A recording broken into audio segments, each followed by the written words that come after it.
Greetings, one and all, to this week's episode of Tenno Clock. I am your regular thing, Xeno, and that is your other regular thing, Murder Dr. Loz. I am And definitely we are here. Yeah, I'm also too lazy to stand up today, so instead I will fill people's corner with my face. Yeah, standing up is overrated anyway. So I prefer the standing up. I would say the VR doesn't track small motions very well. So if I stay very still and move my head, the body moves, but I'm not moving anything but my head right now because it's trying to work things out. But if I move my whole body together, it works so much better. Yeah. That's weird how you move your head yet your body changes position. Because I've not got feet trackers on for one, and it's trying to do maths on like the difference between my head and my waist and things. Right. Well, no, what it really needs is shoulder trackers. That's what it would really need. Because if it had shoulder trackers, it would then be able to work out exactly what's going on in my body. But at the moment, it just knows where my hip is or where my head is. Yeah. Anyway. I don't know how much of Corridor Digital you've watched. Have you seen that suit that they use, that motion tracking suit? Which is basically... I don't know. I bet... I know I haven't seen it, but I bet I know which one it is. Yeah.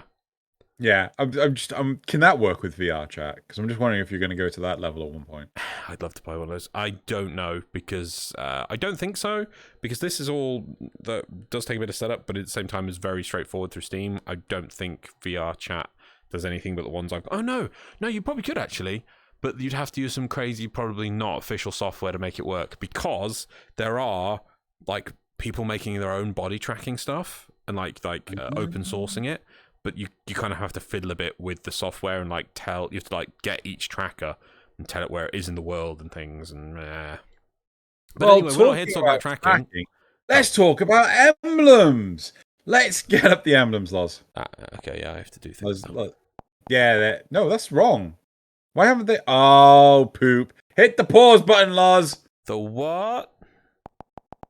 Okay, now we have the correct emblems. Yes. Good old Dropbox. Me pressing pause doesn't help. Right, so here are the emblems on the screen. I win. Yep. Indefatigably. Indefatigably. Don't even know what that means. I don't know what you're trying to say. But yes, if you wish to win 75 Platinum for your platform of choice, please go into the description below where you'll find this week's polls and you'll find these emblems. Just fill in the form, just put in, answer the questions, give us some statistics, and you will automatically be entered in for your chance to win 75 Platinum for your platform of choice. And if you're on Switch, well, you're just going against Tucker Wins. So Tucker doesn't win. I know. Yeah, I know. There's Nick Knight as well, but yeah, still, there's very, very low population on the Switch. So yeah, 75 Platinum, free. Go for it.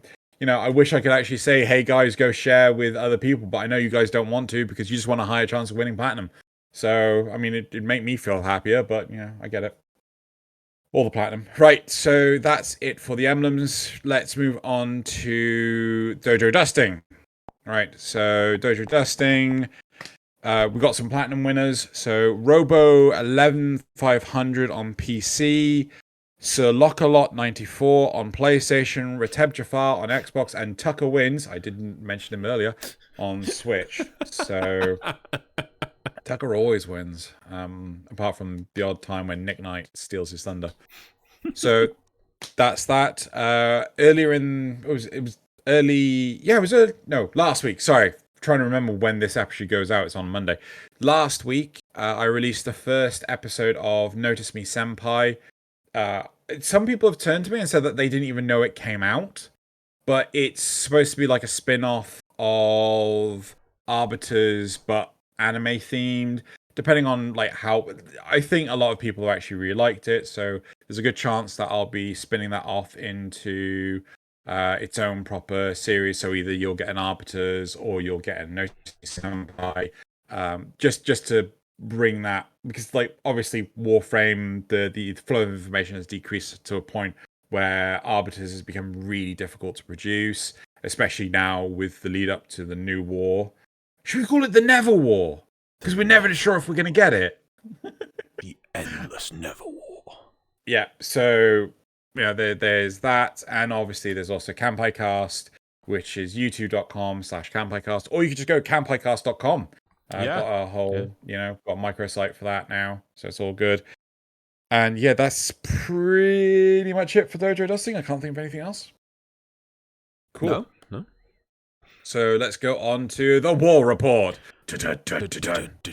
Ah, I think it was recused. Somebody sent me some cool lines, which I'll have to show you, which would be kind of cool. But yeah, it needs something like a but anyway, have you got any points for the war report? I've got 3. Nice Nabris has started. Yep, that's one.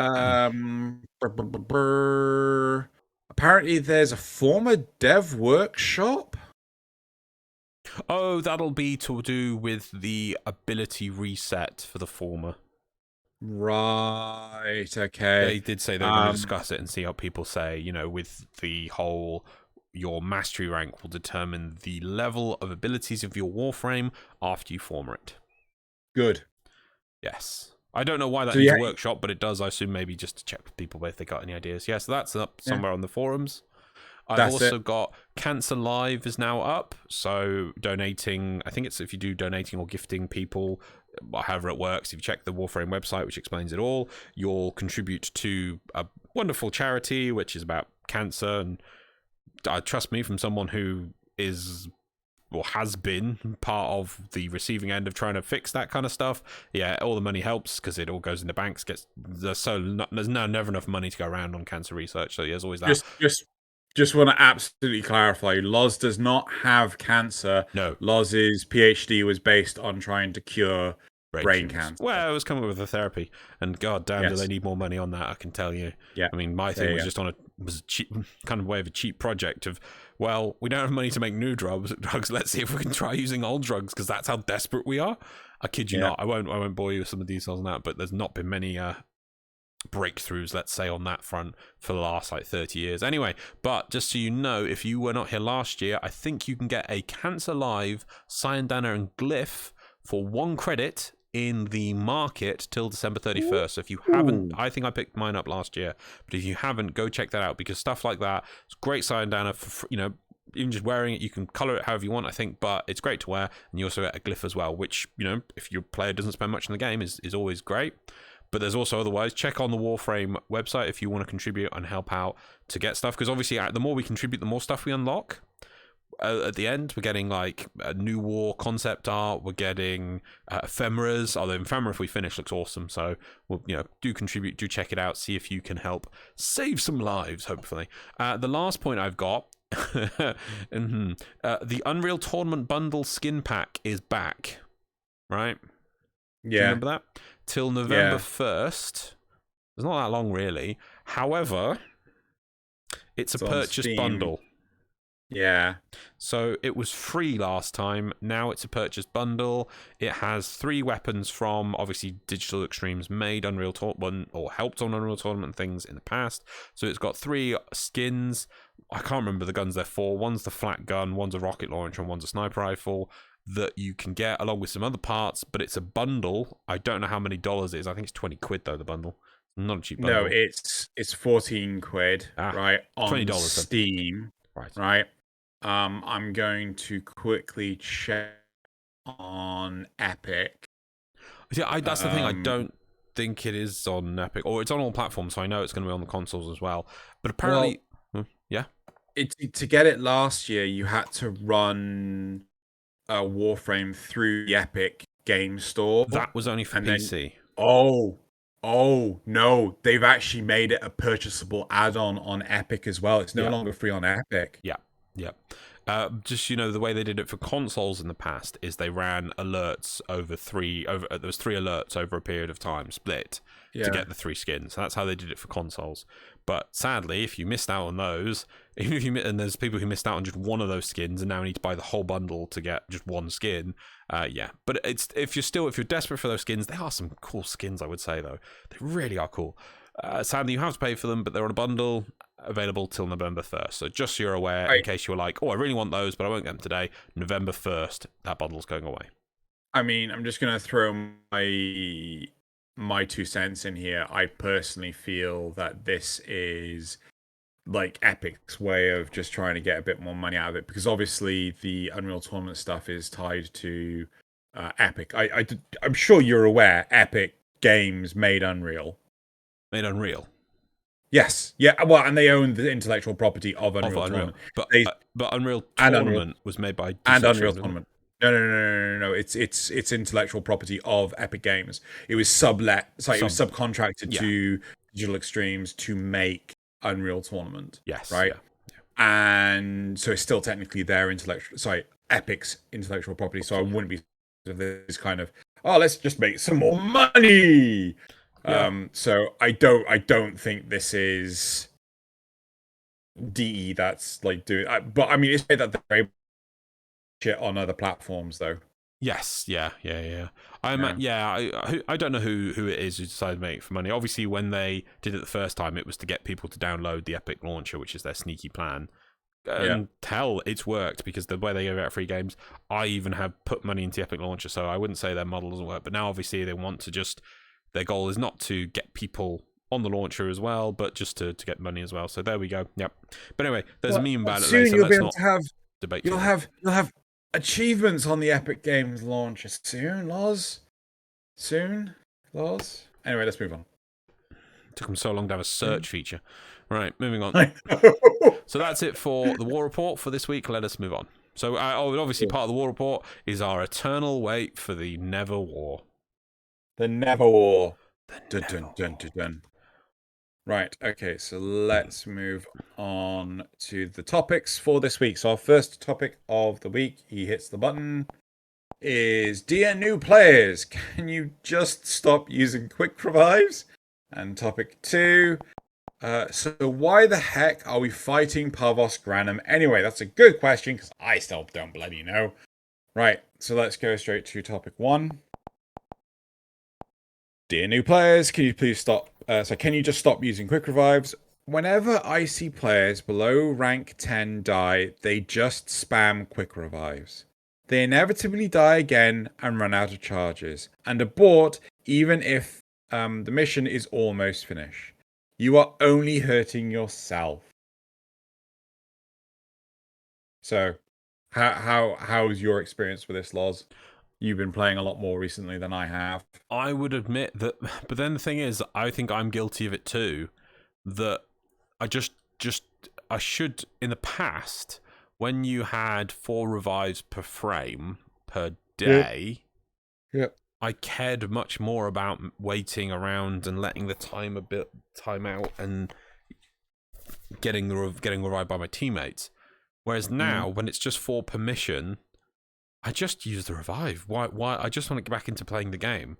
The downside is I'll lose some affinity, which is focus or whatever, but I don't really care. I'd rather just get back into the game, because if most of the time I'll get down once, I'll get up, I get down once, I get up, and then the game will finish. So why should I have to wait 20 to 40 seconds of that time playing lying on the floor when I could just get up, and get the mission done quicker? They do point out a separate issue, though, where people quit.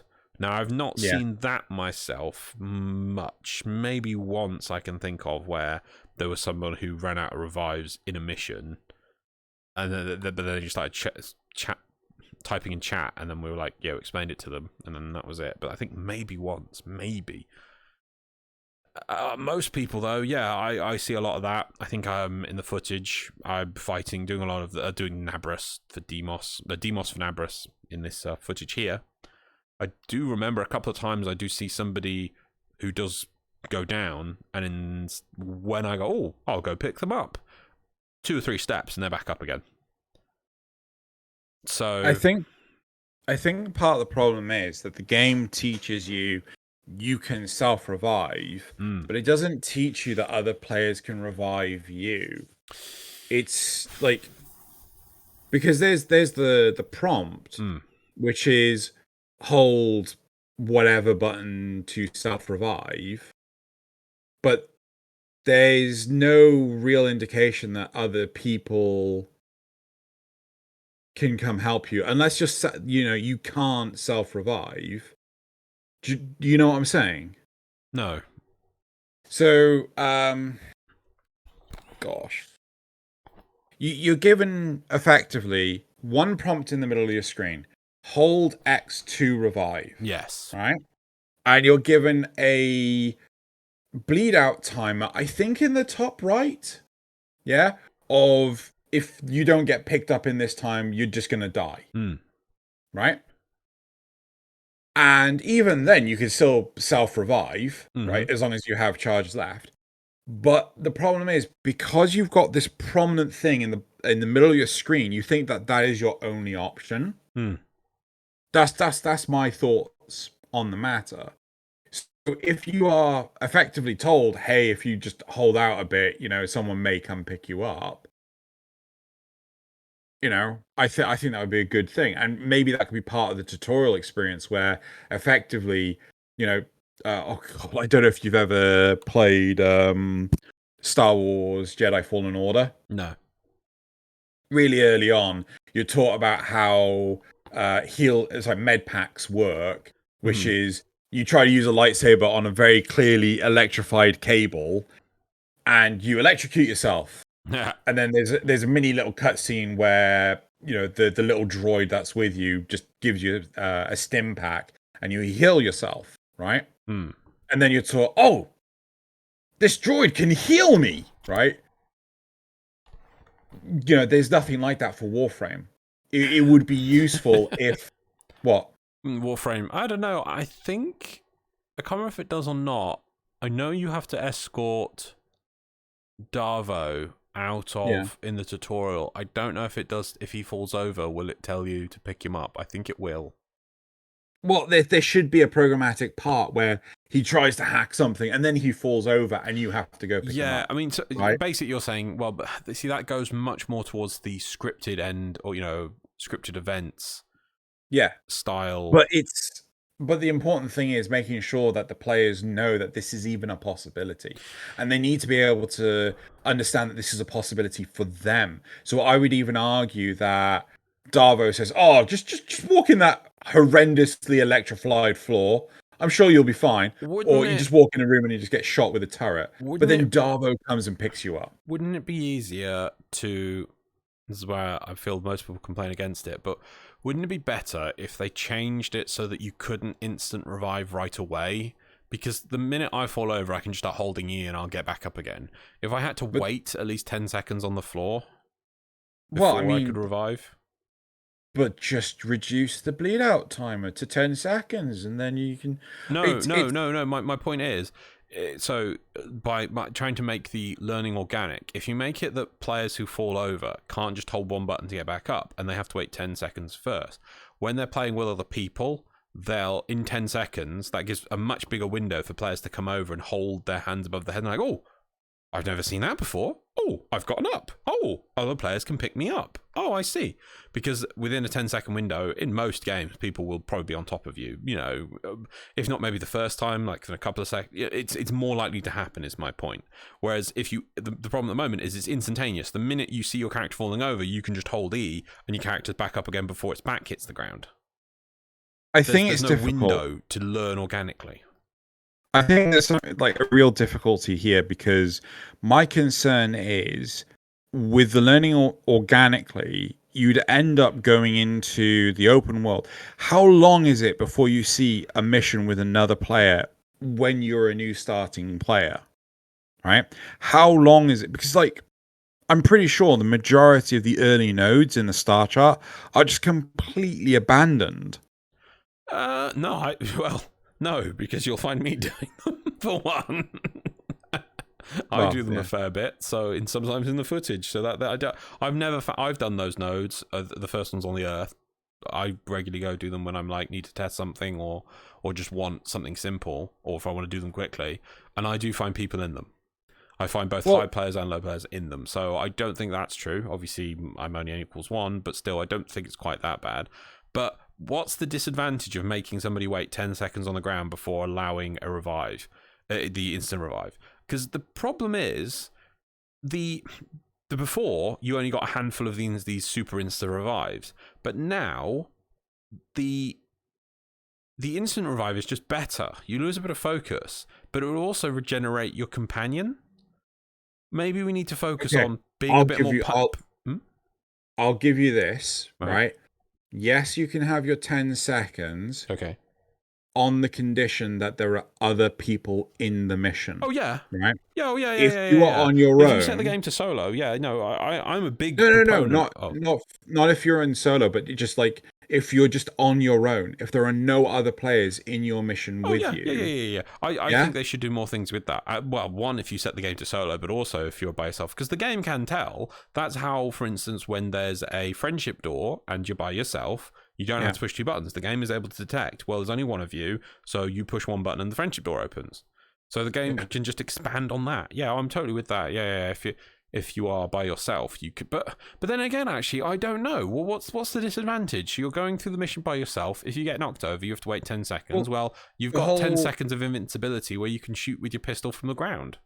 What's wrong with that? The whole reason why people wanted the ability to self-revive was because of if they went down, they'd have to wait, I don't know how many seconds before they could pick themselves up, because no one was able to come pick themselves up. I'm going to ask for a source on that, because we've always had the ability to instant revive.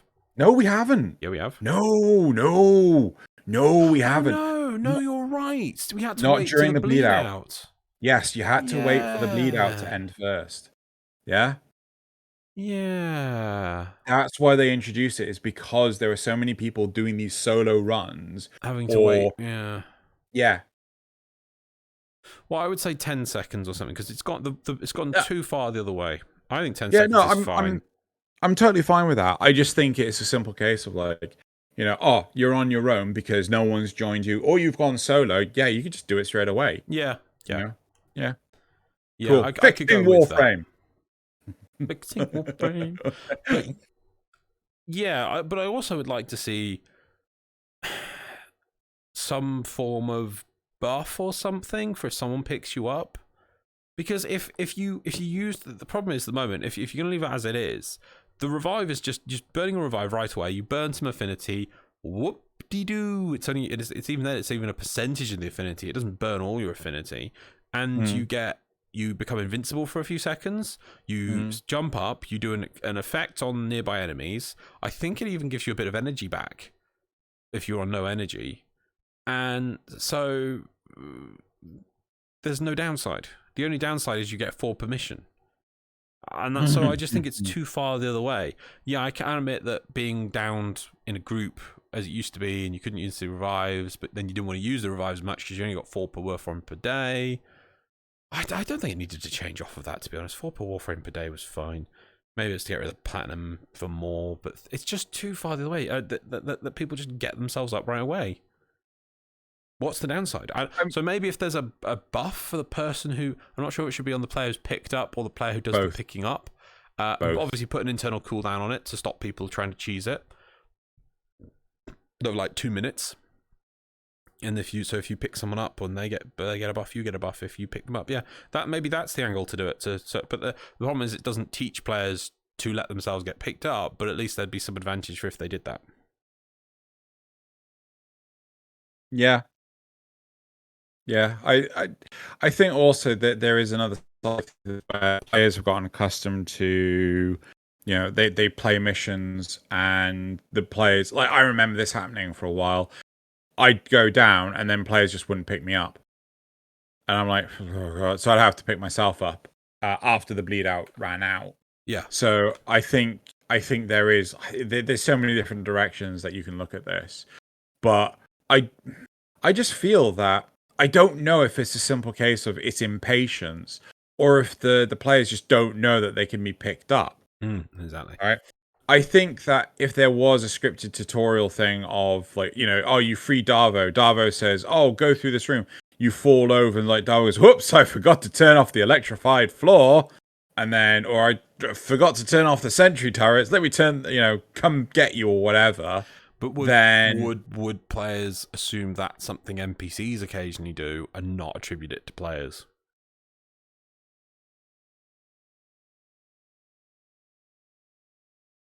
No, I think players would realize that. Oh dear God! Then it's just a no-win situation. Yeah, there is no way on earth. Like, unless you have Rebecca record additional lines of, "Let players pick you up." Tenno, you seem to have fallen over. Don't push E right away. People will be here to pick you up. Yeah, just give them a chance. And then like the players just stood there and like they're not moving. So what are you doing? He's like, I'm waiting for you to pick me up and carry me. No, no. Anyway. Right. I think we should go to the replies because Cool. we've cured this. Hey, so new player here. I guess that's some SGA. Tobiah note. Super good advice. Super good advice. Thank you, Tobiah. Some SGA to us and all, but maybe you could elaborate and tell us what to do if we shouldn't be doing that. Genuine comment. I'm not trolling. Never abandon a mission I genuinely didn't mean to get into in the first place. Just wait. Just wait. But that's the problem. You are taught not to wait. You are taught to engage. You are taught to interact on, oh god, not monkey see, monkey do. It's you are given a prompt. You are encouraged to engage with that prompt. You're not encouraged to sit around and wait. How about if there was another button you could push that says call allies, and thus it'll give all your allies a strong indication. By the way, please pick me up now, please. Or maybe, just a ping. Maybe the prompts to all your teammates that it props up with Lotus saying one of your teammates is calling to be picked up. Maybe teach them that way. Yeah, but I think another thing is you have to make sure that can't be spammed.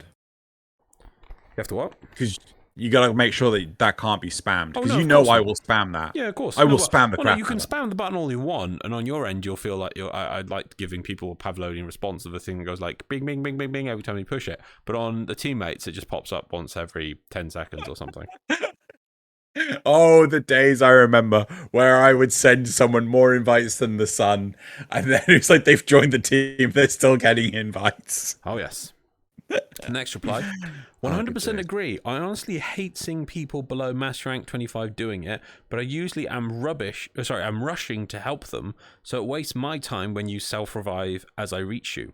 I obviously understand if nobody can get to you in time and also live your best life, but if I break from objective to pick you up and you then waste affinity for naught.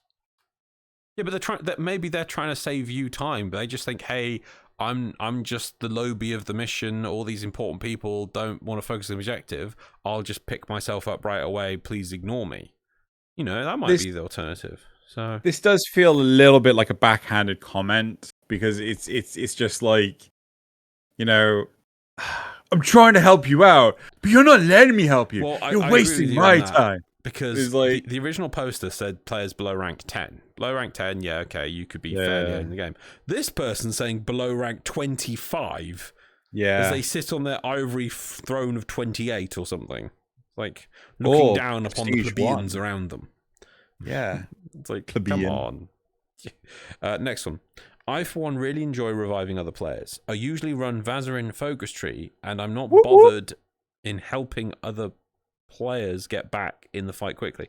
And I'm not bothered. I see what saying. I'm not bothered that and I like helping other players get back into the fight quickly. And they're, yes, calling out for your Vazarin friends. Whoop, whoop. I play on Asia servers and nobody picks me up. Currently Master Rank 18 and I've never been picked up. They'll run right past you and leave you down. Even after picking up some of them, most of the time you don't get picked up. Wow, that's really interesting. That could just be a cultural thing. Games, I don't know. Pick yourself up. Yeah. The last one is, finally someone said something about this, because it's getting annoying real fast. Like, let me just help you so you can keep your EXP. Yeah, but I don't care about my XP. Just get more. Yeah, but it's... Do you know, I think maybe if it wiped your EXP each time. Oh, God. Then I think too many players would just go like, oh, how am I supposed to get XP as soon as I go down? I'm just dying. Well, I just think it's a bit of a knee-jerk thing. They've gone, the pendulum has swung far too much in just player convenience and things, and there wasn't any negative put with it. Maybe if you... Maybe you get a debuff if you just use it right away, obviously when you're with teammates. If you just burn it right away. Nah, no debuff. I know what you're trying to say. Like, you're better off rewarding positive actions. Affinity acquisition. Well, that's just, you might as well just take away the affinity. No, on top of that. On top of that. Honestly, I think you're better off rewarding players for actually picking up than having them punished, lose out. Yeah, punished. Because like, oh wow, I could get. I mean, hell, give them affinity boost for picking up other people. No. You've missed the issue here. People are wanting to pick people up. People are not staying down to be picked up. Yeah. But what I'm saying is, have an affinity boost, right? If you get picked up. If you get picked up and you pick someone up. Yeah, okay. I'm fine with jointly awarding that person. Yeah, but yeah, he needs to do it for the. Needs to incentivize people to stay down. Stay down. Do not get to the chopper. I will help you. Stay down.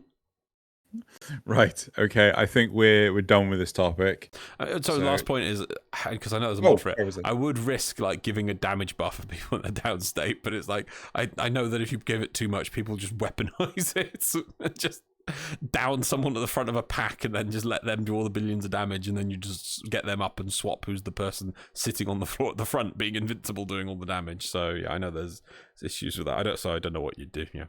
Anyway, I don't think it's too big of an issue, but if anything, I would like to see people who get revived and do the reviving get a buff in some way to maybe encourage and incentivize it. And I would say 10 seconds. I think it's gone too far to give them, or even 5 seconds. Just make them stay down for a few seconds, or 6. Make it doesn't have to be a random a multiple of 5. Make like 6 or 7 seconds. You have to sit on the floor. The 20, 23, 25 seconds, whatever the baseline was before, was too long. But at least I think it's too far to make it instantaneous. Yep. But that's it for that topic. I am done. You are done. More Vazarin. Topic 2. Right. Let's move on. Topic 2. Cool. Right. So, why the heck are we fighting Parvos Granum anyway? He has cookies. I can't see any reason. I can't see any reason we are actually at odds with Parvos. Why we're at Parvos Granum? So at odds with Parvos Granum. I know why we don't like the Corpus, but Parvos also hates the modern Corpus as well. Not only that, but he straight up offered the Tenno and the Solaris to the chance to work alongside him, and even some of the Sisters of Parvos tried to get the Tenno to join them and work with Parvos, referencing some audio lines I've heard from some of the sisters I've had. On top of that, he also wants to fend off the incoming sentient invasion. Thoughts? Because video game. It's video. I get where they're. Yeah, you go. I totally get this. A part of me feels like, yeah, okay, it's nice to have the Sisters of Parvos, but at the same time, I think lore-wise or plot-wise, it would make more sense if they were the Sisters of Nephanio or the Daughters of Nephanio or whatever you want to call it. Yeah, because Neph has no love lost for the Tenno, so yeah. It doesn't make a great deal of sense that Parvos would send the sisters. Sorry, it doesn't make sense that Parvos would invite the Tenno to join forces to fight the sentient invasion, then create the sisters to throw the sisters at the Tenno only to kill them, and it's like. So I mean, the thing is, if you break down the sister lore, it doesn't make sense. Yeah. So, Parvos Granum released from Void. Yeah. Tempestari events happen. Vala meets Parvos Granum. Yep. Parvos Granum gives a little speech saying about how when he was a kid, he used to pretend he had another relative, which was a sister, and him and his sister would do things. So he invents the sister, let's call it sister project, to get people to basically become his quote-unquote sister, or become the Sisters of Parvos, which are people who work for him. Yeah, that's the overarching law. Yep. However, because video game, gotta have your video game. In-game mechanic of how that apparently works. Person who is corpus candidate person walking around on ship for some random reason gets attacked by Tenno and then becomes a Sister of Parvos because a Tenno attacked them in a warframe. Or not a warframe, or in that correct. But so they walking around on ship. Apparently, somehow they have picked up I don't know, they sent away 5 bottle caps for a learner's license ID card, so they become a candidate, and then if a Warframe attacks them, they then become a Sisters of Parvos. So at the moment, it doesn't make sense because the whole mechanism of becoming a sister is based on if you got attacked by a Warframe. Yeah? Yeah.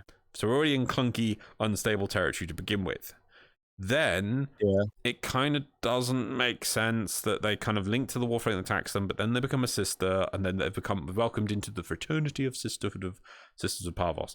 But then they also, it's kind of weird that some of the lines are, I've not looked at all of them, I can't remember them off the top of my head, but to me it feels like some of the lines hint at that if the Warframe defeats them, it's like, well, you're not good enough to be my sister because you've let these, not weaklings, but you've shown your weakness that something was able to defeat you. Thus, you have failed at being a sister of Parvos. But they had Warframes coming against them, so it's like, yeah, they're not got a high chance of winning. So it's a bit of a mean thing. And seeing as the whole point of them starting was, because video games, so I kind of feel that like the whole how you become a sister, you kind of have to remove from how it happens in the actual game because it doesn't make any sense.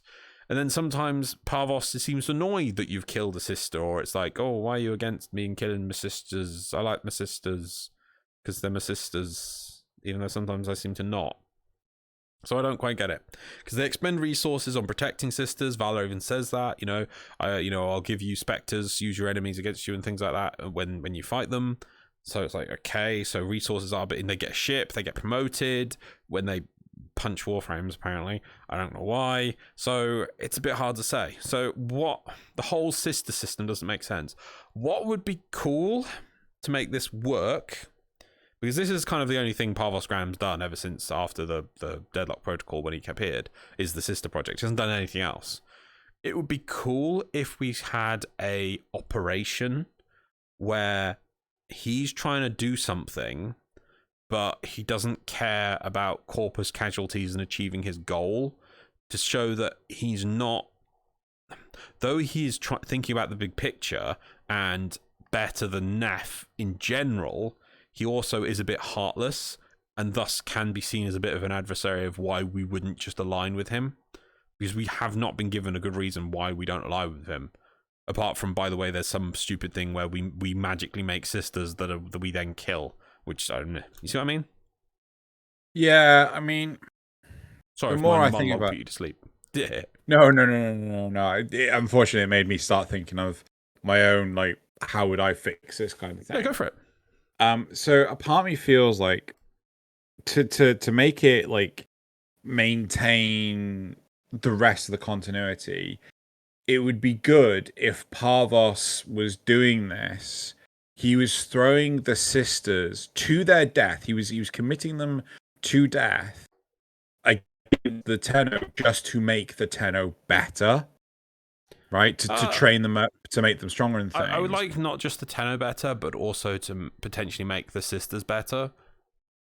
Okay, I know, because Vigigame, they don't survive. But I feel that's kind of Vigigame logic. That's the only sisters we see. You could say that nebulously, the whole sister program, we only kill the failures, and the ones, there's also the successes as well. Not that they succeeded against a Warframe, but maybe they escaped from the Warframes or endured their assault, sort of thing.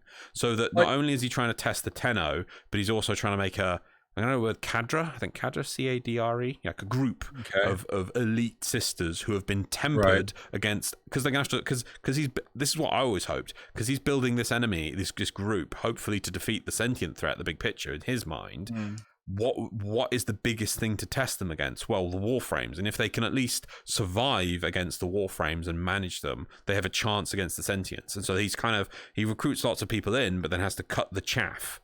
And make a battle-hardened, weary group, that have had their metal tested. Maybe if it was a case of you didn't kill them, maybe it was a case of like some of them. Don't you? No, you can recruit them. Oh, sod that. Well, no, but in the lore, at least that's some way they survive. I mean, do they stop being a sister of Parvos? Well, I mean, I would have thought so because they become part of your regiment. And then what do they do when they're not helping you? Eating halloumi. Mm. Sweet, delicious halloumi. But no, still, I feel that what would be nice is maybe some of them you kill, maybe some of them get rejected by Parvos and they're demoted back to regular corpus, and maybe some of them do well enough that they stay a sister and are ready for the upcoming battle with the sentients, and maybe they train yet more sisters. But the problem is, it's unless you convert them, you just murder them. You always just murder them. I would like a random chance which increases with the level of the enemy. So if you get your enemy on the first level when they haven't upgraded, because you just got the combo right first time, it's like 0.1% chance this happening. But if they get it up to like the highest rank, then there's like a 10% chance of happening. That when you do the kill animation, like Parvos teleports them out. Yes. You still get the weapon, you still get the kill, but for fluff reasons, you just get a different outcome. It just says like Parvos says something along the lines of, you've defeated this. Though you've defeated this one, I was impressed by this one. So this one I will save. This one will. This one fought hard enough, and survived your assault for so long. This one I will keep and save from you. But have the spoils, So video game wise, doesn't make a difference to you. You still get the same rewards, and you've already selected to kill. So it's only if you choose to kill them. So you weren't gonna. You still get the options like, oh no, I want this one. And you can bring them to your side if you wanted to. But there's a random chance when you kill that they don't get killed. I mean, one thing that I always find interesting is the fact that Kuva is still involved. The fact that I'm pretty sure it is. I mean, audience, correct me if I'm wrong. I've always understood that when you kill or defeat or get defeated by a sister, it still drops off Kuva on the floor. It's like, yep, you know how when you fight a lich, and it drops off Kuva on the floor when you've gone through. Yeah, I'm pretty sure the sister does the same thing. You could logically just say they just had. I think it's chance at Kuva, because I think you can also get like relics and mods. I don't know about you, but I really just like the idea that Kuva is realistically just a Grineer thing. No, I do, but I would like to see other groups using it differently. I don't mind that it wouldn't be involved with the sisters directly, but I also think it would have been cool if it was. But if they did it differently, like it was combined only with their proxies. The hounds, yeah. Okay. I'll give you that. Yeah. But I think they would need to kind of explain that, though. Yes, yeah. Yeah, they can't just assume that we would assume that. Well, yeah, it would also make sense that when they become sister, they get access to these new proxies which Parvos is building, which are empowered by Kuva. It would be like, oh, that's interesting and a different use for Kuva, not just being this Grineer thing plus one quest, which MacGuffin will ever get explained. Who knows? Who knows?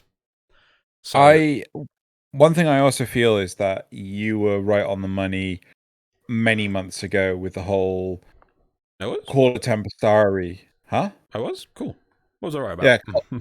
No, Call of Tempestari should have come out before Deadlock Protocol. Yes. Yeah.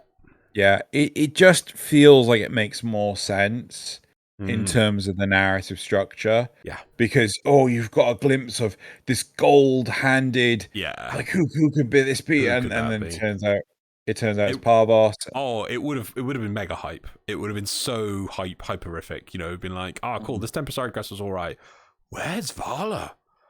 What is this weird place he's in? Is this the Void? Doesn't look like the Void.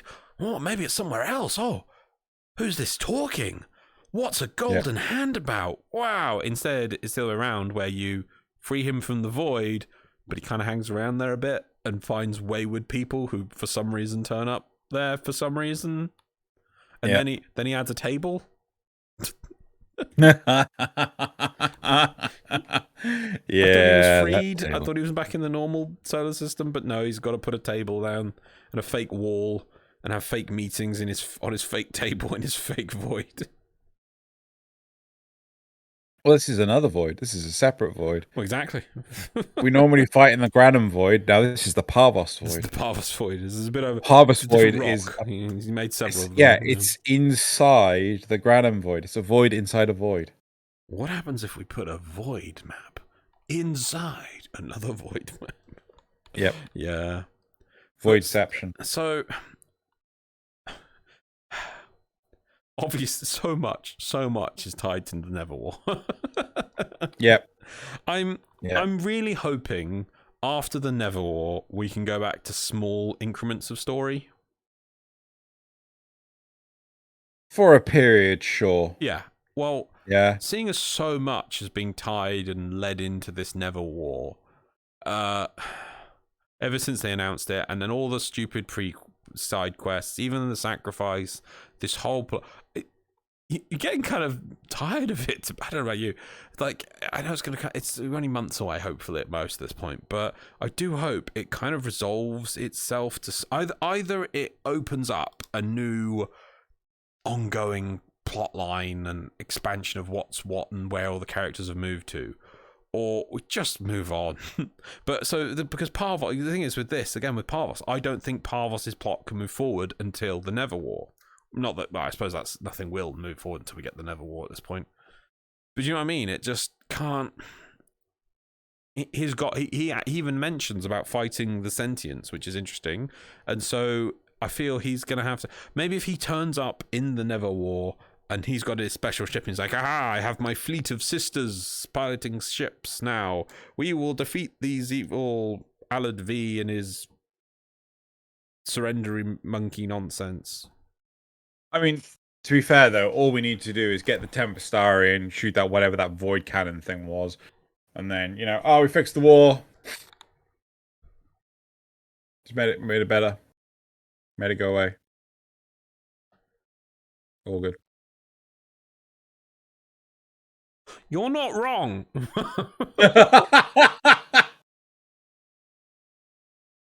It basically opened up a void pocket, didn't it?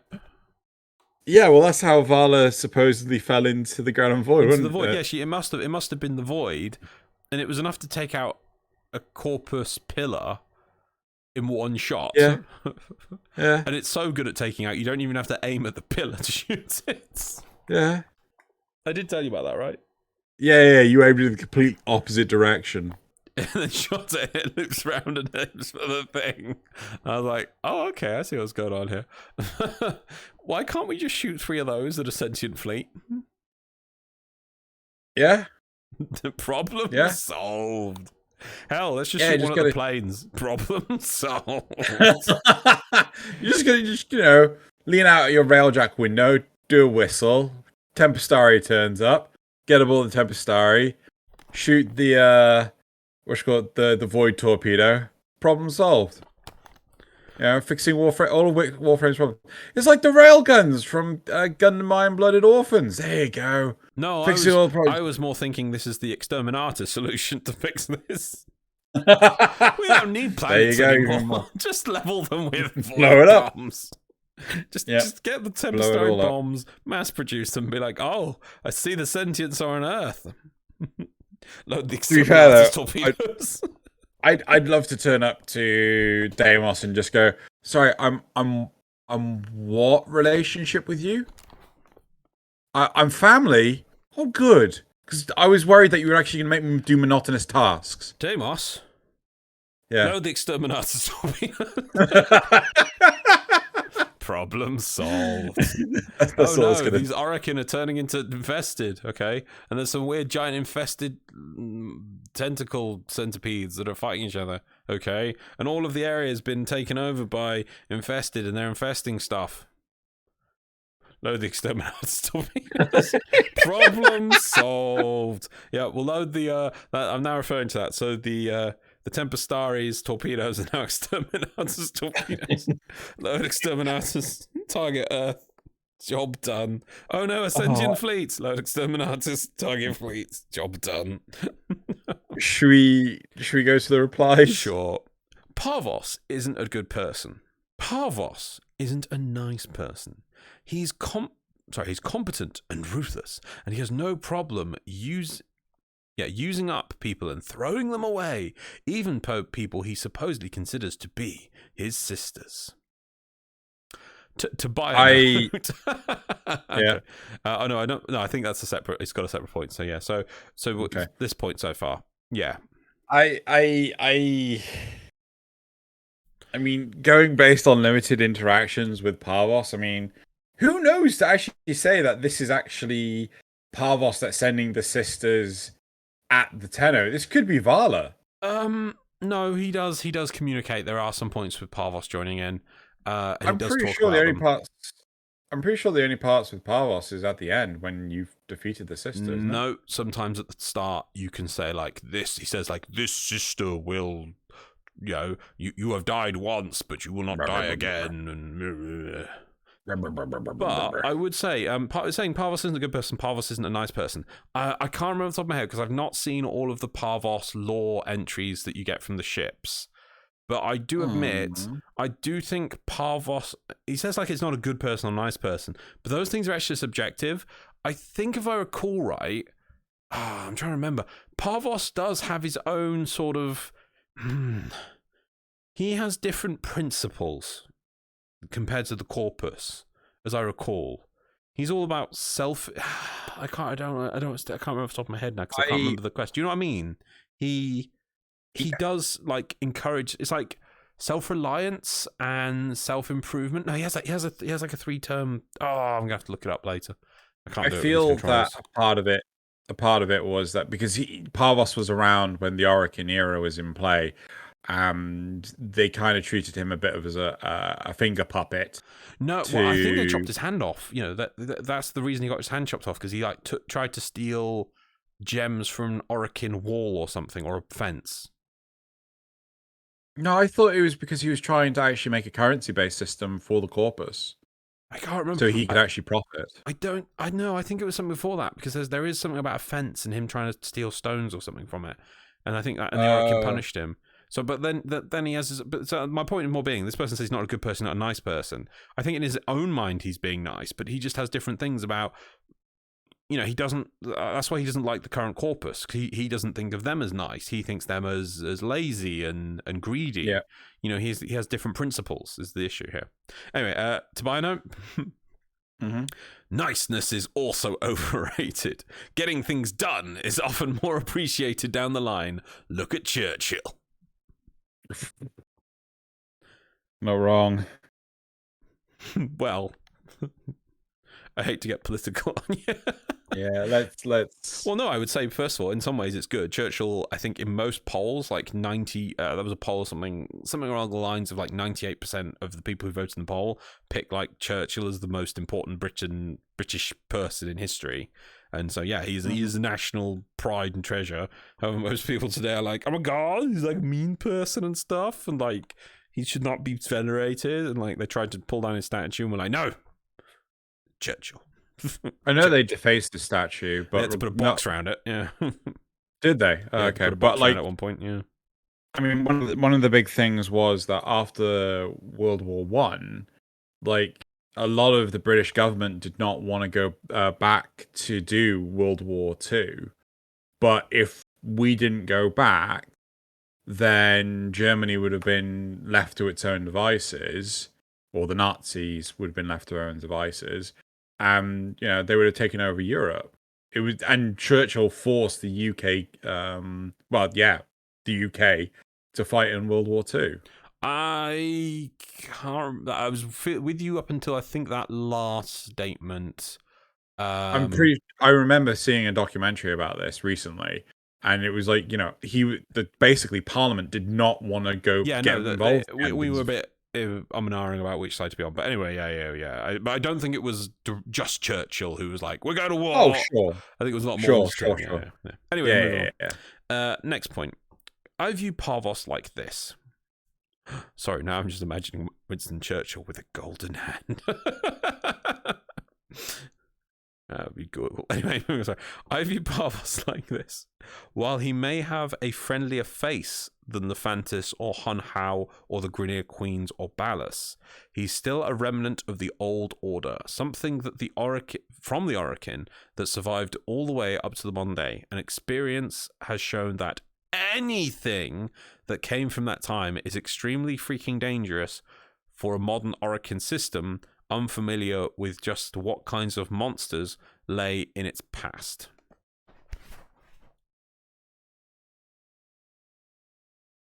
Just gonna hold up a mirror. I need to get. Sorry, can we do this one again? Sure. I view Parvos like this. While he may have a friendlier face than the Fantis or Hun Hao or the Grineer Queens or Ballas, he's still a remnant of the old order. Something from the Orokin that survived all the way up to the modern day. And experience has shown that anything that came from that time is extremely freaking dangerous for a modern Orokin system unfamiliar with just what kinds of monsters lay in its past.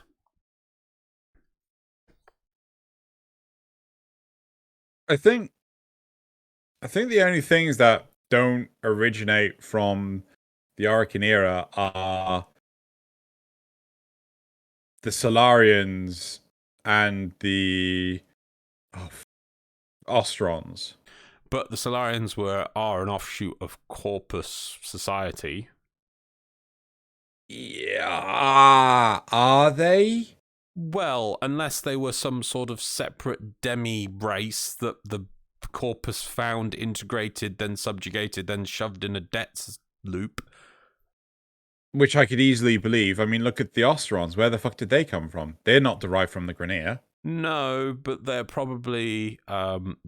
even them were probably descendants from the culture of people that the... I'm not sure what the term is used to describe them, but that the Orokin picked for their renewals from.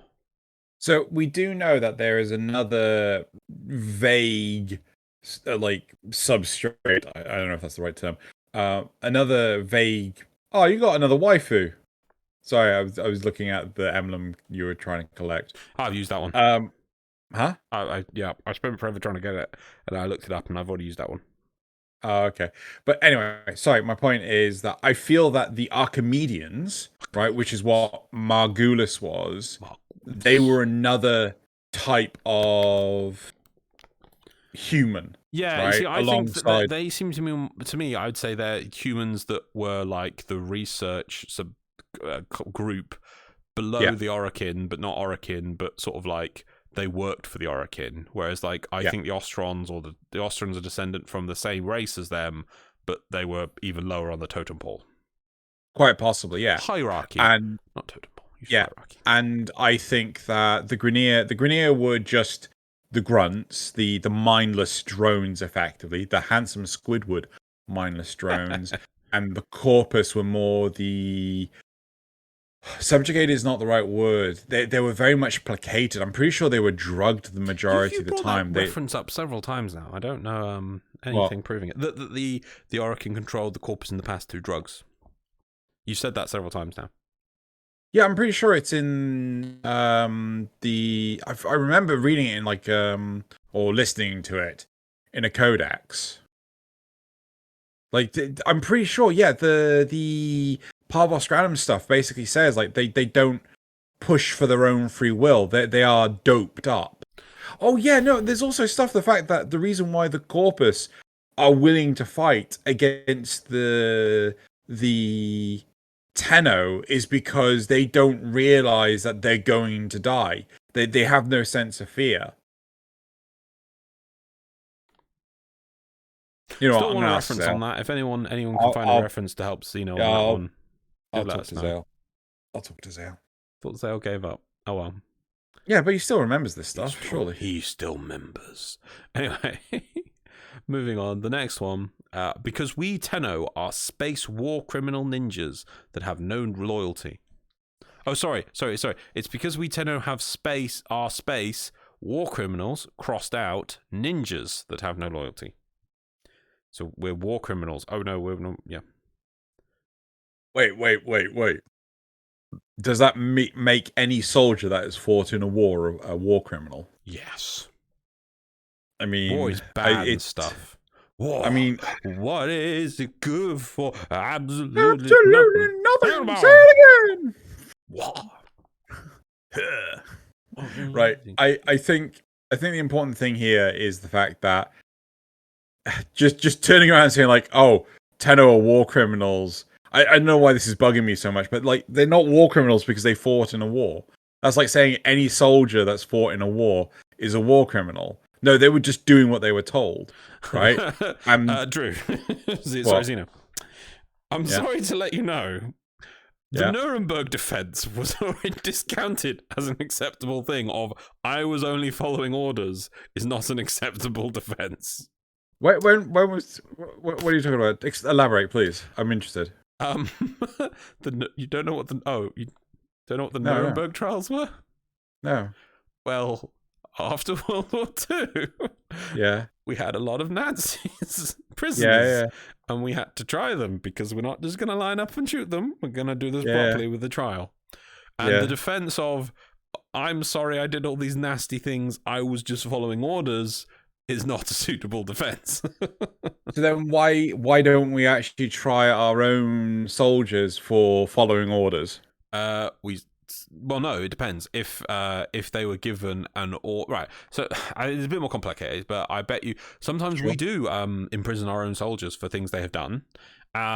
If they were given an order and that order was bad, you can still get in trouble and be imprisoned as well.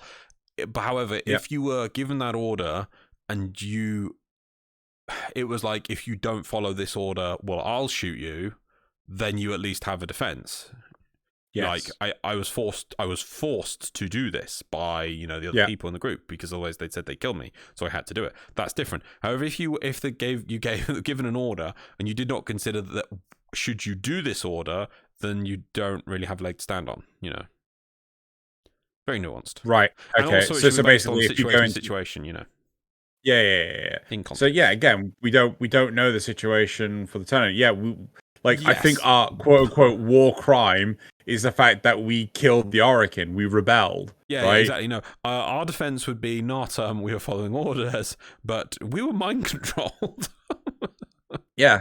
So that one's pretty easy to use. And then the mind control lady told us to kill them, so we did. Sadly, that was not available for them to use in the Nuremberg trials. Damn it. Mind control. Mind control. Next the one. Ultimate Yahtzee. Ah!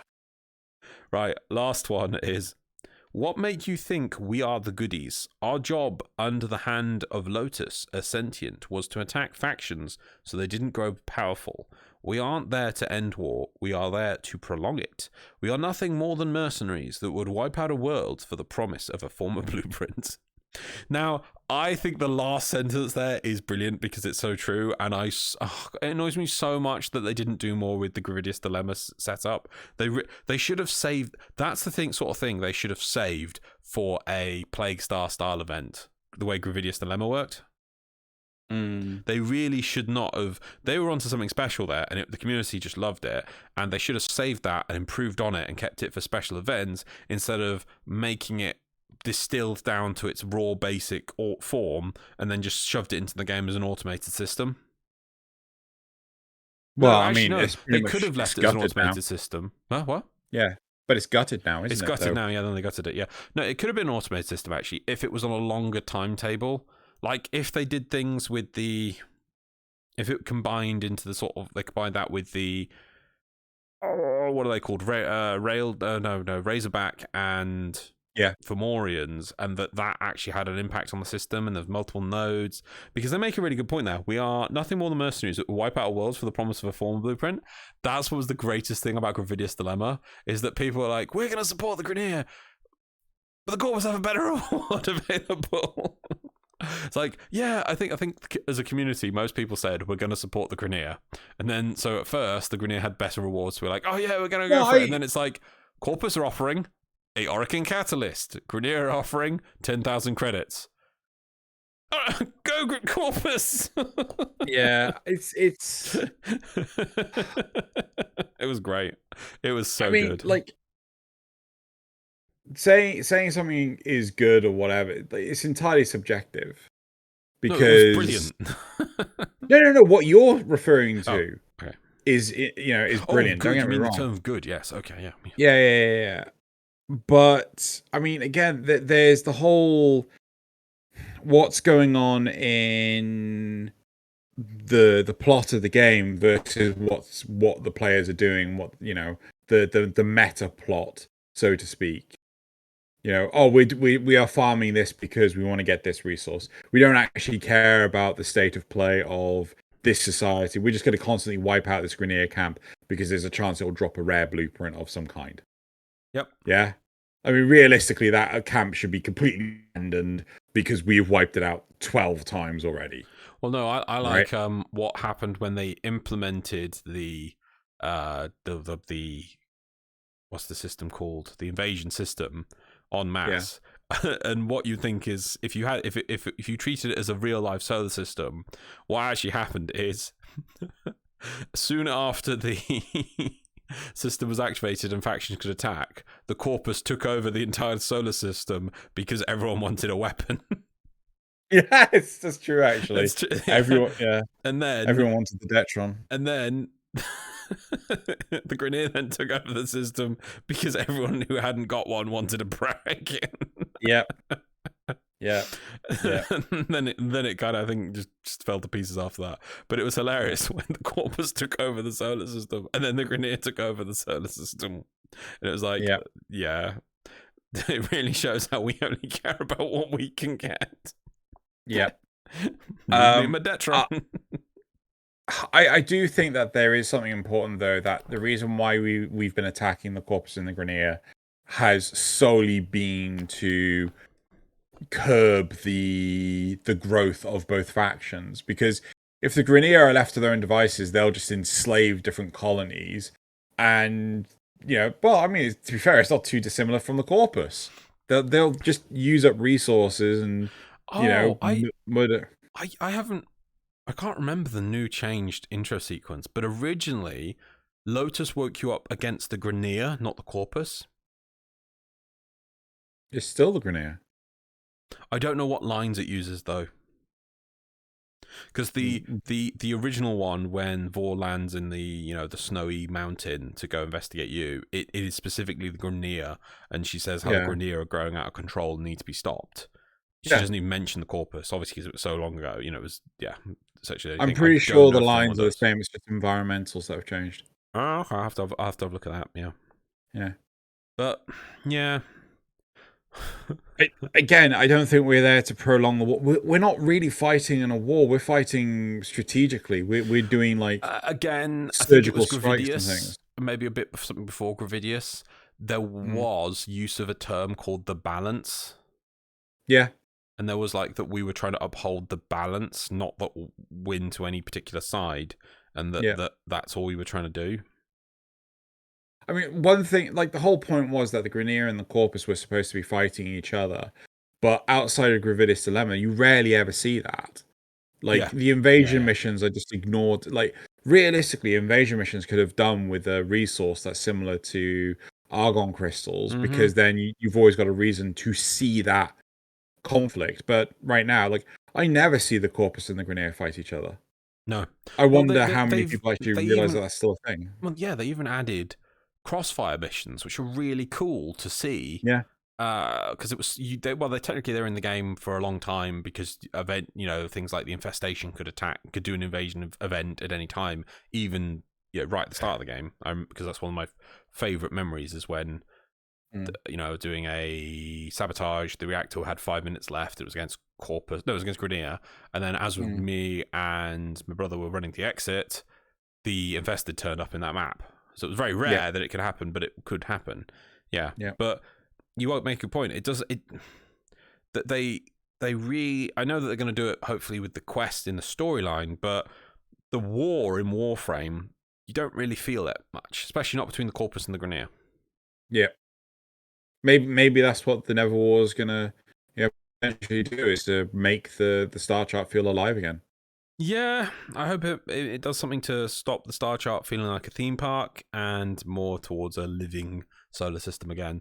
Because technically, even though I didn't really like it, but when the Octopus took over and then the Grineer took over, at least it felt like things were happening. So it's a shame. But as for Parvos, it was great seeing the Grineer on Corpus tiles. Oh yeah, no. It annoys me because I had a chance to talk to Steve and randomly at one point on one of these Sundays.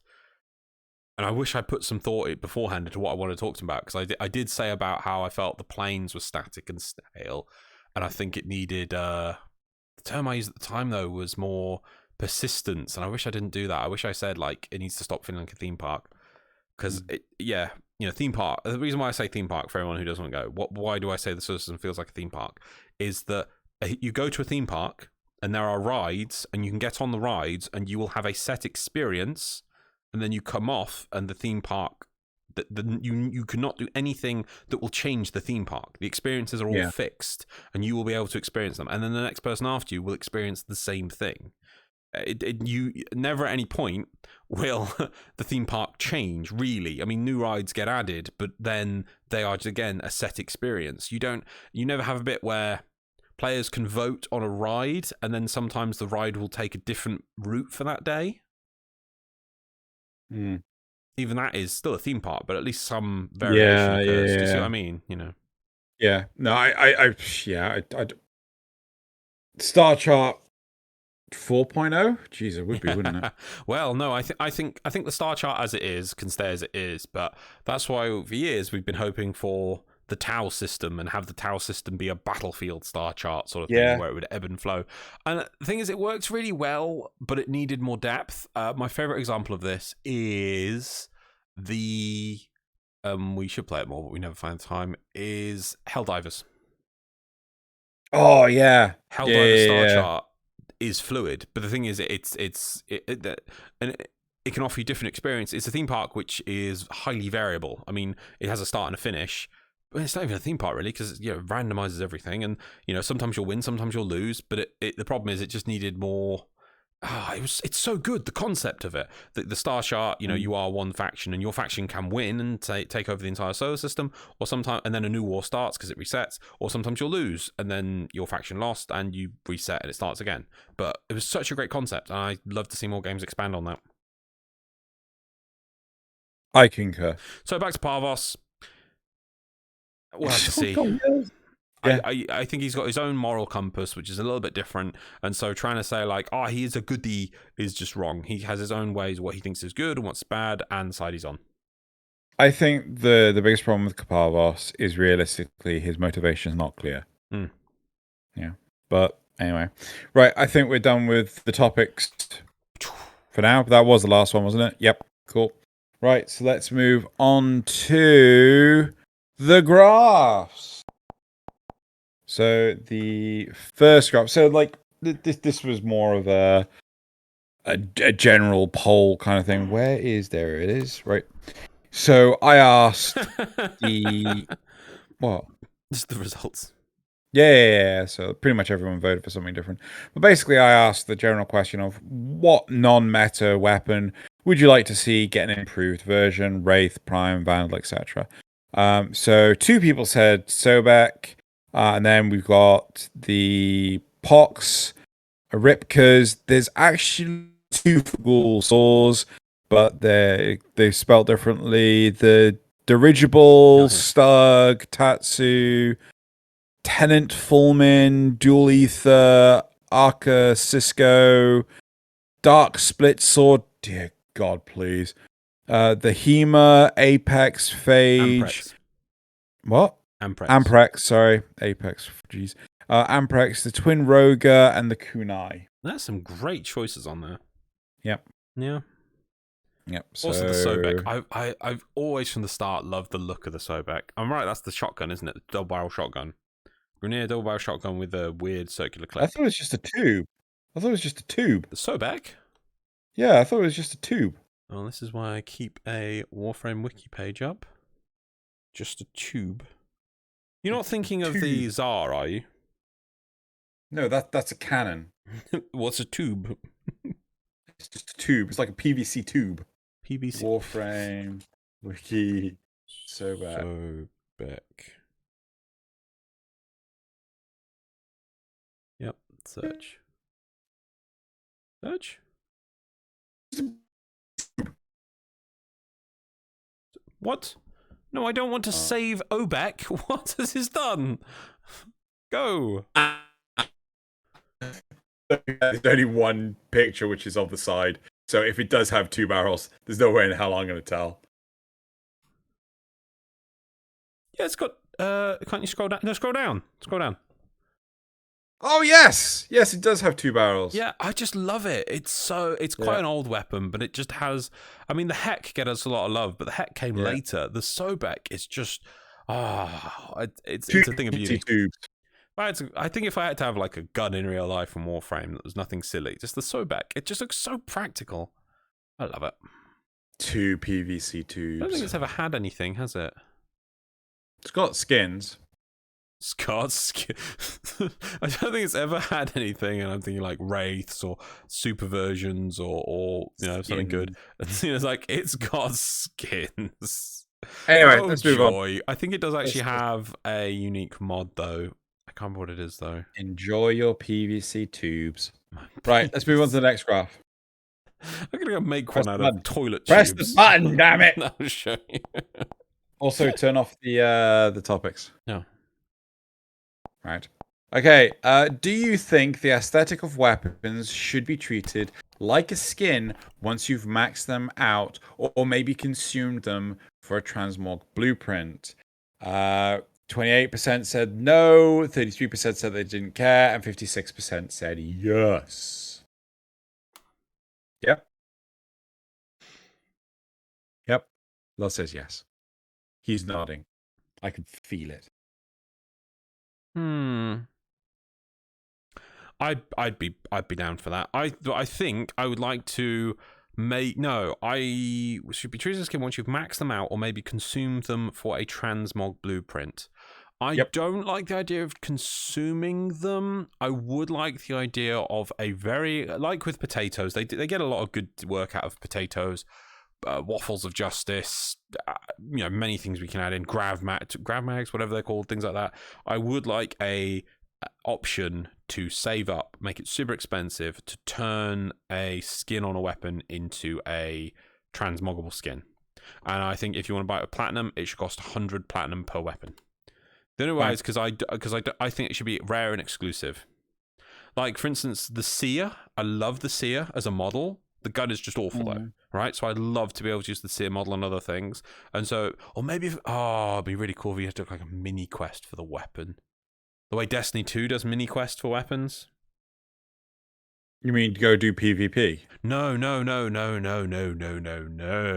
For some of their like exotic weapons, they come with mini quests where they'll have like, sometimes it'll just be easy and it'll tell you what to do on an item you pick up. Sometimes you have to do a lot to even find the item. Sometimes you have to do puzzles. Sometimes you have to find some random thing on a map that's really hard to find, and that's just the start of the quest. So they do a good job of that, doing little cool mini quests. Yeah. Let's talk about that another time. Let's go on to the next question. As you press the button, cool. If the aforementioned weapon transmog became available, do you think the majority of players would invest to make their weapons have the aesthetic of other weapons, or ignore the feature? 20% said that they think the player base will ignore the feature, whereas 80% said that they think they'll invest in it. I think the game is all about fashion frame and things, and this would be a new level of it. Yeah, that's what I thought. Yep. The next question was, how do you feel about the You Ready quest? I know we've had this before in the past, but 10% said... The what? The You Ready quest. It's not what it says. You ready? Oh, question. Shit. I meant quest. How do you feel about the Ureli question? Shut up. The Ureli question. It's like the Ureli conundrum. Shut up. All right. So 10%. Hey, I had to try and get this done while working at lunchtime and shenanigans. So shh. I'm shocked. I thought these days you'd have it on like some super automatic hyper tool. I won't bring up the reason why it was delayed, but no, let's move on. Go, shh. Shh. that the noise cancellation shenanigans of Discord is like clipping me out. So anyway, so 10% said that they have not done the quest, 15% said positive, 15% said negative, and 60% said neutral. So yeah, the Ureli conundrum. Shut up. Not all the love there for the Ureli question. The Ureli conundrum. Right, you okay. Question. I know, I just said that on purpose. Right. And then the last question we have is, how do you feel about mods that are available for doing K-Drive activities? Sorry, available for doing K-Drive activities rather than just getting them via the vent kids. 14% said negative, which is really shocking. 33% said positive, and 52% said neutral. I think just too many people don't.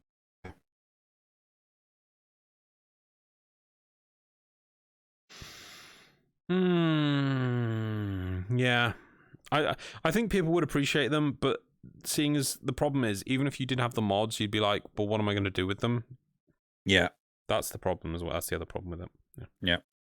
I think K-Drive is just too segregated from the rest of the gameplay. No, it needs more depth. It needs more things. It needs the ability for players to make. How about if the players were given the option to make K-Drive tracks and that, like what was it called? Trackmania. Yeah. So if we can make our own K-Drive races, and that you know people could then do time attacks on them, and then you could also players could also set up mini leagues so that they can let people join, and then you do so many races against other players. So some of them are time attack trials. Sometimes you do it directly competing against other players, and then you can. Do you remember how they said they were originally going to give players the ability to make their own Warframe maps? Did they? Yeah, well, no, missions. Do you remember? Years ago. Yes, the missions, I remember. Missions. Well, missions, maps, missions, sort of things. Imagine if you were able to make your own K-Drive events and K-Drive leagues, K-Drive maps to play on.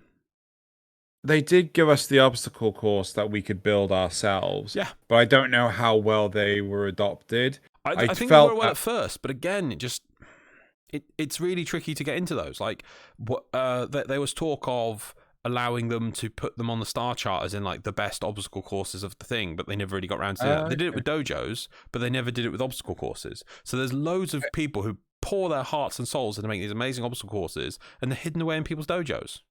Fair. Yeah. Right, I think it's time we move on. Let's move on to the supporter questions.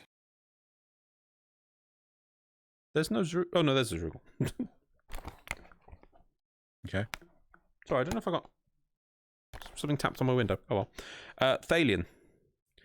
Hello, and welcome to the supporter questions. I am your host, MDRLOz.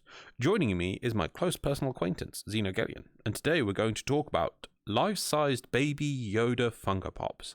I want you all to like, comment, subscribe, hit that little bell for notifications, find the secret meme, visit the Discord, and especially consider becoming a Patreon for more topics that annoy Xeno. Do you know? He knew that was. Yeah. I would have given Thalian top points if he said, and consider becoming a Patreon so that we can buy Xeno a life-sized baby Yoda Funko Pop. I'd learn how to drive, get a car, and then just drive over that damn thing.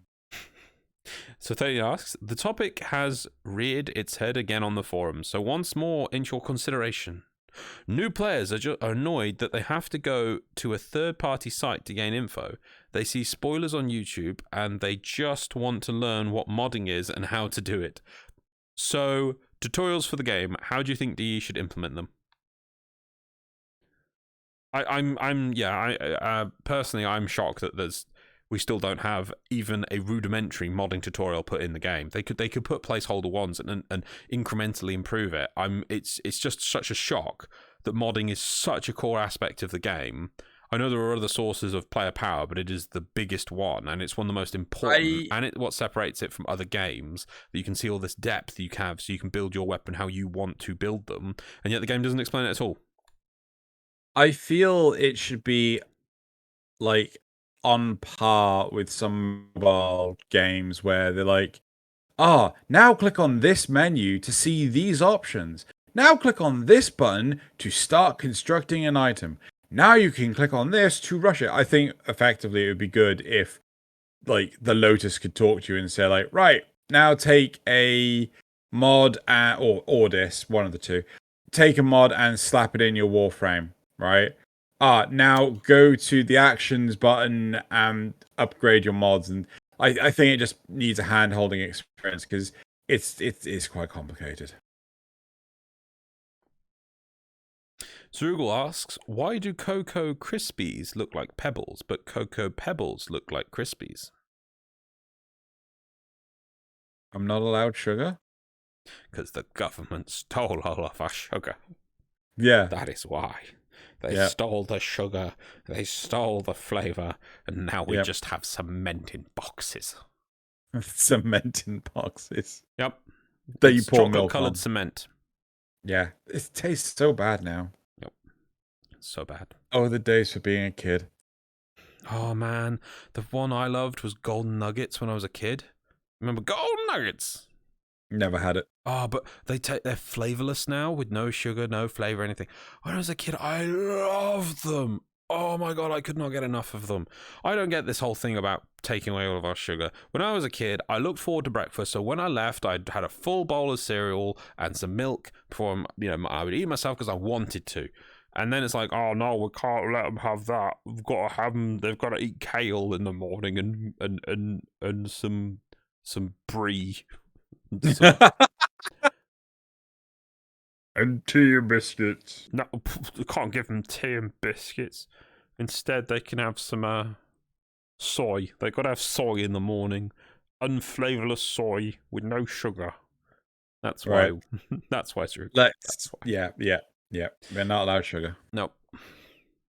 Right, on to the community responses from last week. Peter Graver at Loz.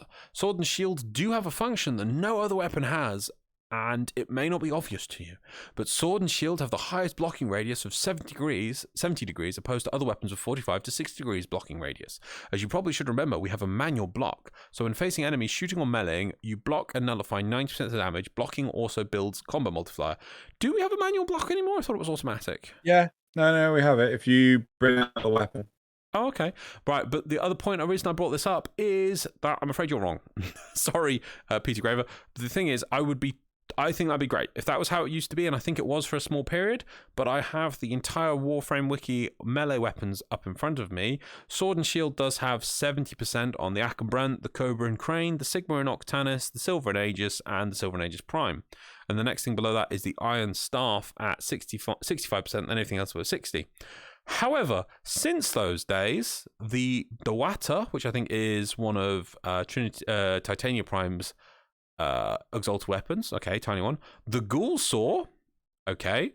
The Tenant Aegeus, which is a sword and shield. The Tenant Grigori, which is a scythe. And the Vastilok all have a 90% block angle. So they completely butchered that. I think that would have been amazing, Peter Gray. Be like, oh, cool. At least they have something. To be honest, every sword and shield should have a bloody 180% block angle. Bloody shield. Yeah, I mean, so you said percent. Yes. You mean just degree? Degree. Sorry, degree. Yeah. Degree. Cool. Sorry, I thought that's what you meant, but yeah. It's. Oh, God. That's stupid. That's so it's stupid. Yeah, especially also, one like the Ghoul Saw. Okay, that's really huge. The Tenant Aegis, that's a sword and shield. Fair enough. That's like wow. Okay, sword and shield. The Tenant Grigori is just like a scythe stick. It's like why? And then the Vastilok is the gunblade they gave out, I think, for watching Tenno Prime. Sure. And it's like, okay, it's a really cool thing, but it's just a gunblade. Why does that get a 90 degree block? I must say, right, in the this is a joke, don't get me wrong. But in the age-old words of Piccolo, dodge. Fair enough. Moving on to Benjamin Smarridge. There we go. No. Seeing as we have got an infested orbiter skin, what do you guys think of getting infested Grineer / Corpus landing craft skin? Wait, infested orbiter? Yeah. Oh, the interior of the Lasette. Have we got it? I thought have we got it yet? Blah, blah, blah. I thought we were getting it soon. I have no idea.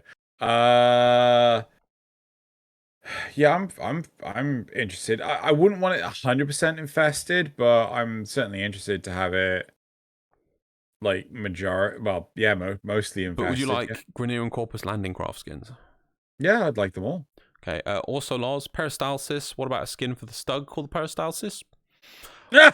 An infested skin called Peristalsis for the Stug would be lovely. Oh, and I would love a K-Drive skater park run by the Vent Kids, whether it be in the dojo room, relay room, or a version of the simulacrum. It could even be a section of Fortuna itself. Yep, I think a skater park would be cool. Yep. Edward Paddock, as a guest on, said, "Can you get can I ever say this? A Shogi Tenno. I can try. Yeah. Ishika says, for your information, yes, there is a Tenet Detron from the Sisters of Parvos. That's cool. The Detron is still going. However, the Mara series still isn't, which is sad. JJ24, Loz, have you seen some of the changes to the sentient faction in game? They are now affected by statuses and their procs.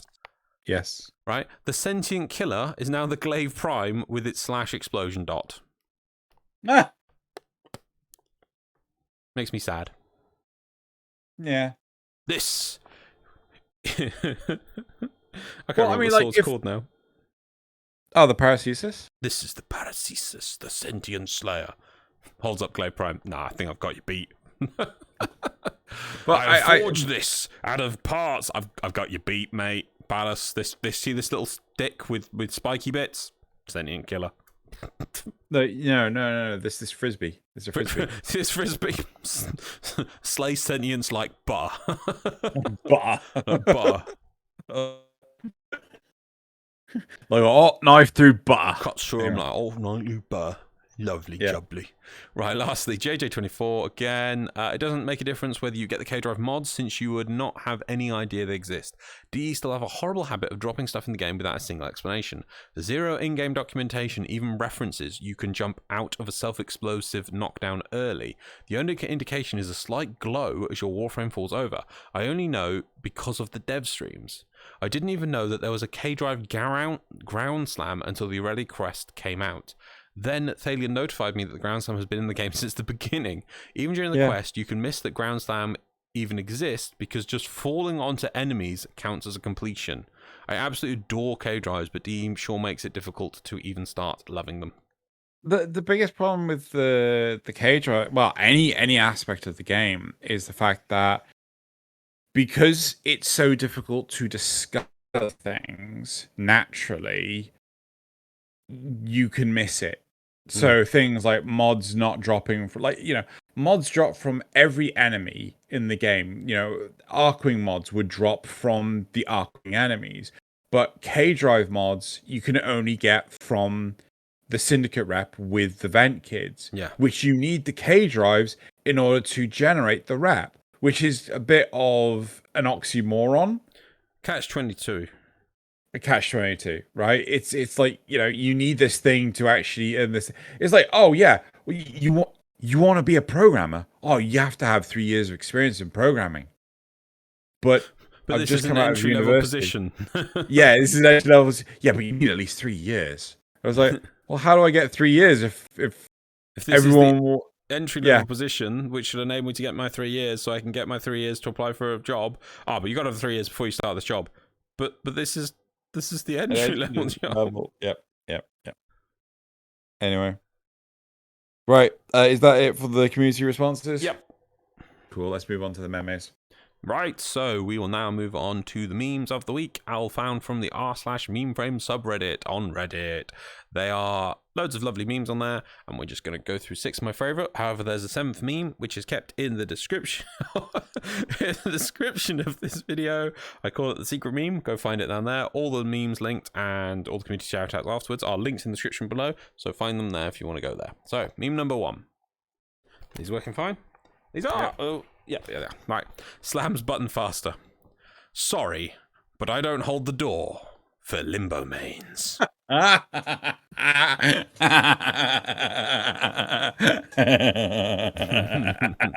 Yep. Meme number 2. There's a few of these. Ghoul Saw is now a dojo's research weapon. People who farmed it to sell later.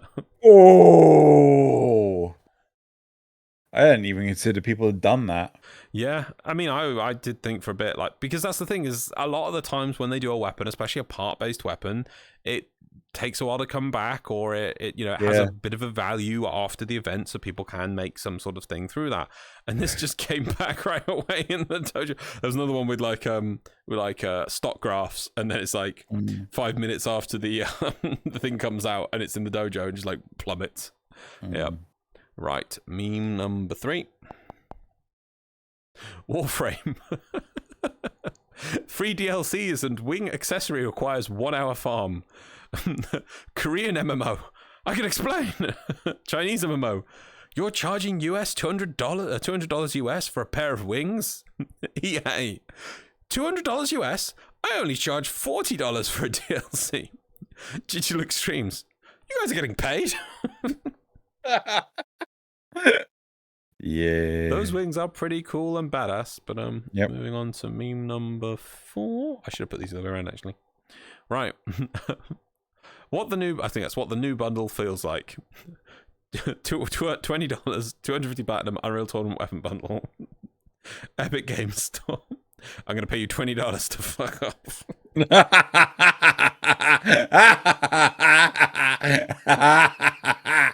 Oh, yeah. True story. And then, seeing as I did the memes about the wings, I should have done this the other way around, but okay, here we go. Meme number 5. I don't know, but my Garuda doesn't look all that nice. Are we the baddies? Yep. The classic Are We the Baddie sketch. And then finally, I love this one. Justice for what's her name? You took everything from me. I don't even know who you are.